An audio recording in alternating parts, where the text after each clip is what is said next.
So now we're going to talk about visual changes that take place as we age and how that affects our visual awareness. So I'd love for you to stand up.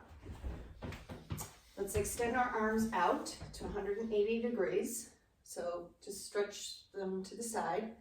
So a person that does not have any obvious cognitive issues, let's say a 23 or 24-year-old like our daughter, who's in their prime, their peripheral vision is pretty much unaffected. It's pretty much 180 degrees. Then as we age, we lose some of that peripheral vision. I think we know that, like sometimes even when you're driving in a car, you kind of don't see quite as well out of the sides. It's because just how your brain is functioning. And we take in less of that data visually, which is the primary and number one way we take in vision. Vision is first, we talked about this before. Vision, what's the second way we take in data? Speech. Speech, right.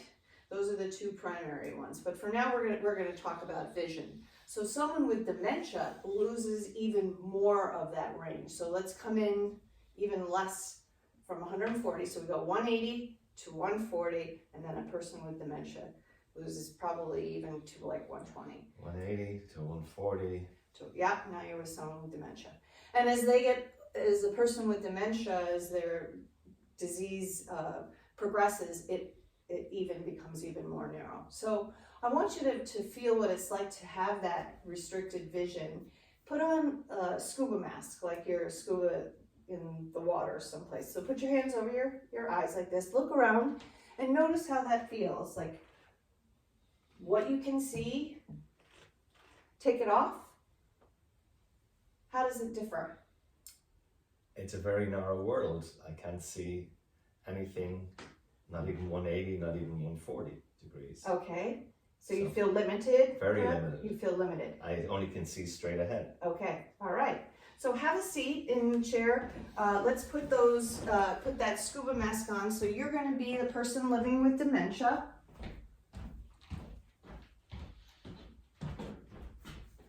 Hey, hi. What's going on? You're in my space. Leave me alone. I'm trying to fix your shirt. Oh, it's fine. I'm trying to fix your shirt. Maybe you could approach me a different way. All right, so given that you were a person living with dementia, or any person, how did that make you feel? Tell us what happened. Well, when I had my full vision of 180 and 140, I could see everything that's going on around me. But when somebody came from behind, it startled me because I don't have that peripheral vision to see that area. And it was quiet, and then all of a sudden it interfered with my world. Okay, and then what did I do to you?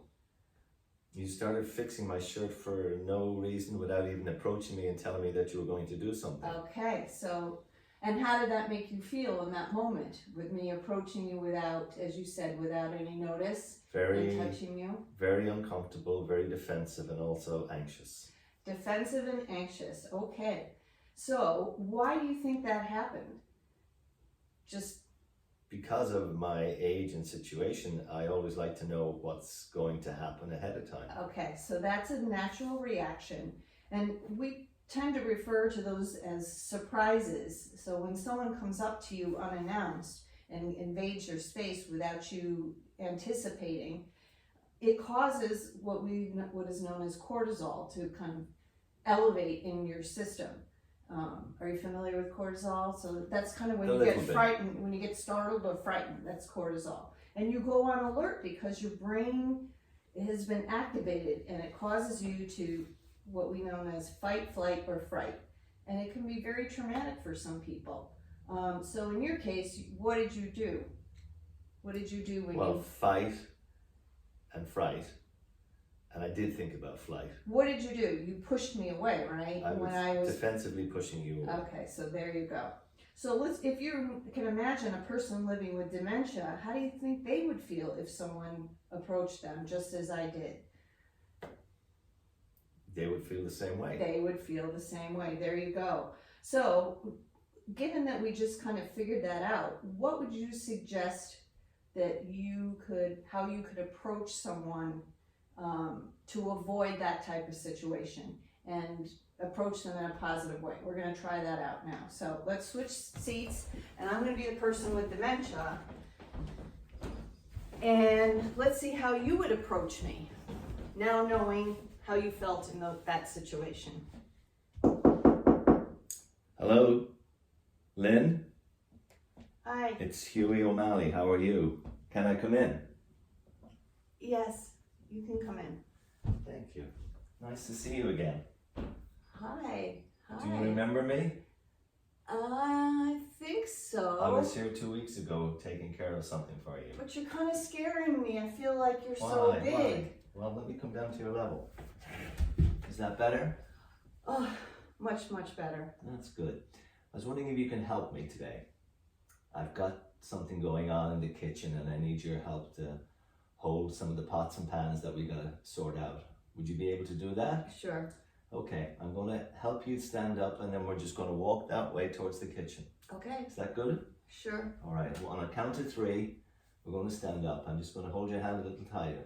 1, 2, 3. And just walk this way. Okay, good.